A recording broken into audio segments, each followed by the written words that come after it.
Top 25 नंतर आता पाहणार आहोत दिवसभरातील महत्त्वाच्या हेडलाईन्स। पुण्यातील एफसी रोडवरील हॉटेलमध्ये पोलीस दाखल। द लिक्विड लेझर हॉटेलचा मॅनेजर पोलिसांच्या ताब्यात। हॉटेलच्या कर्मचाऱ्यांचीही पोलिसांकडून चौकशी। नवी मुंबईत उधळलेल्या गुलालाचा अपमान होऊ देऊ नका, नाहीतर विधानसभेला तुमच्यावर गुलाल रुसेल। जरंग पाटलांचा सरकारला इशारा। राज्याचा पुढचा मुख्यमंत्री सांगलीचाच, पण काँग्रेसचाच असेल विश्वजित कदमांचा मोठा दावा। तर विश्वजित कदमांच्या वक्तव्याने मवियात बिघाडीची शक्यता। पंकजा मुंडेंचं तात्काळ राजकीय पुनर्वसन करावं। विधानसभेपूर्वी निर्णय झाला नाही तर भाजपला मतदान करणार नाही। बीडच्या सानपवाडीतील ग्रामस्थांचा निर्धार। नीट गैरव्यवहार प्रकरणात सीबीआयकडून पहिला गुन्हा दाखल। केंद्रीय शिक्षण मंत्रालयाच्या तक्रारीनंतर गुन्हा दाखल।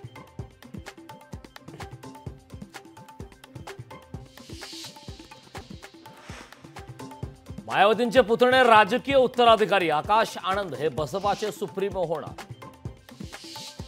विधानसभेत महायुतीचं सरकार येणार, श्रीकांत शिंदेंनी व्यक्त केला विश्वास। मवियाकडून फेक नरेटिव्ह पसरवून लोकांची दिशाभूल। श्रीकांत शिंदेंचा मवियावर हल्लाबोल। छत्रपती संभाजीनगर पाणी पुरवठा योजनेची मंत्री अतुल सावेंकडून पाहणी। अधिकारी आणि कंत्राटदारांना सावेंनी धरलं धारेवर। तेलंगणाप्रमाणे महाराष्ट्रातही कर्जमाफी करा, शेतकरी नेते अजित नवलेंची मागणी। बोगस ओबीसी आरक्षणाची चौकशी झाली पाहिजे, आबासाहेब पाटलांची मागणी। कर्नाटकमध्ये आमदार सूरज रेवण्णाला अटक। महिला कार्यकर्त्यांसोबत गैरवर्तन केल्याचा सूरज रेवण्णांवर आरोप।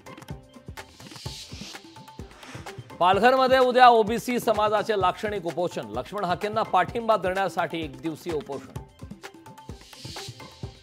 पुण्यात झळकले पवारांचे बॅनर। सरकार बदलायचे अशा आशयाचे बॅनर पदाधिकाऱ्यांनी डेक्कन परिसरात लावले बॅनर। गुजरातमध्ये नीटच्या फेरपरीक्षेला विरोध। राजकोटमधील विद्यार्थ्यांनी केलं आंदोलन। परीक्षा पुन्हा घेण्याच्या निर्णयाला विद्यार्थ्यांचा विरोध। लोकशाही मराठीच्या बातमीनंतर वाशिमच्या चोरद गावातील विद्युत पुरवठा सुरळीत। वीज कर्मचारी मात्र ऍक्शन मोडवर। अंबरनाथ सेंट ग्लोबेन कंपनीतील कामगारांचं आंदोलन मागे। 300 कामगारांना कोणतेही कारण नसताना काढलं कामावर।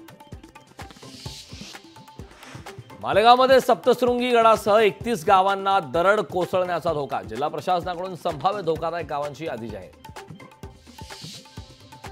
खेड तालुक्यातील जामगे परिसरात अतिवृष्टीमुळे रस्ता जवळपास 150 फूट खचला।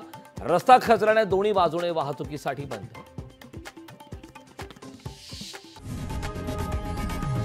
लोकशाही मराठी ऐका, पहा, जागरूक रहा।